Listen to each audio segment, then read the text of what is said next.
Hello' everyone, এইবাৰ আকৌ যাবলৈ ওলাইছোঁ বেংগলোৰ। ব্যক্তিগত কাৰণত নহয়, কিছু অফিচিয়েল কামতহে। কিন্তু যিহেতু কামটো দুদিনমান পাছত আছিলে, সেইকাৰণে ভাবিলোঁ এইবাৰ মহীশূৰখন এক্সপ্ল'ৰ কৰি আহোঁ।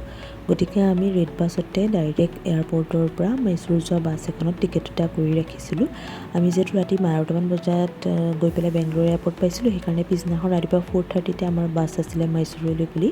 আৰু একজেক্টলি 7টা বজাত গৈ পেলাই বাছখন মহীশূৰ বাছ ষ্টেণ্ডত পাইছিলগৈ।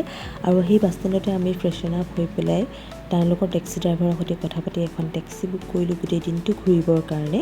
আৰু তেওঁলোকক আমি স্পট কেইটামান কৈ দিছিলোঁ, ইউটিউবত চাই লৈ যে আমি এইকেইটা স্পট যাম।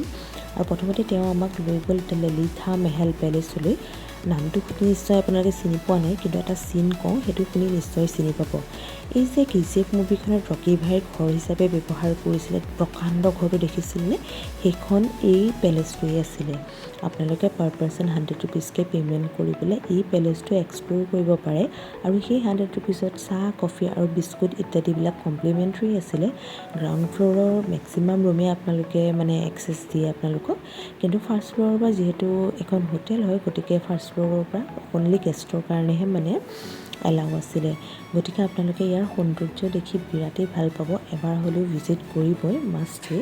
আৰু তাৰপিছতে আমি ভাবিলোঁ এইবাৰ ক'লৈ যোৱা হ'ব। গতিকে ড্ৰাইভাৰজনে আমাক ছাজেষ্ট কৰিলে যে আপোনালোকে আণ্ডাৰ ৱাটাৰ টানেল একুৰিয়ামলৈ যাওক, তাত চাই পেলাই ভাল পাব। তেওঁৰ কোৱাৰ হিচাপতে আমি আহি পেলাই ইয়াত পালোঁহি। আৰু ইয়াতে আপোনালোকৰ 199 ৰুপিজ পাৰ পাৰ্চনকৈ আপোনালোকৰ এণ্ট্ৰি ফিজ দিব লাগে।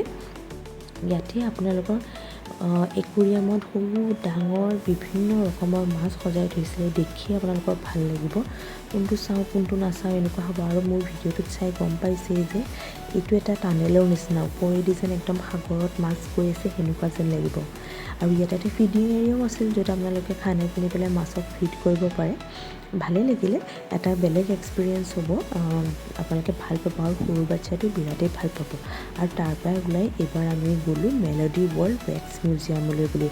ইয়াতে কৰ্ণাটকৰ মানুহসকলে ব্যৱহাৰ কৰা তেওঁলোকৰ থলুৱা বাদ্যযন্ত্ৰৰ যন্ত্ৰপাতি, তেওঁলোকৰ প্ৰথমজন ৰজা, শেষৰজন ৰজা আৰু ভাৰতৰ কিছুমান ফেমাছ পাৰ্চনেলিটি আৰু তেওঁলোকৰ বাদ্যযন্ত্ৰী বা গায়ক গায়িকা আদি সকলোৰে মোৰ মূৰ্তি আছিলে। আৰু ইয়াৰ পিছতে তাৰ পৰা ওলাই আমাৰ যাত্ৰা আৰম্ভ হ'ল মহীশূৰ পেলেচৰ দিশে।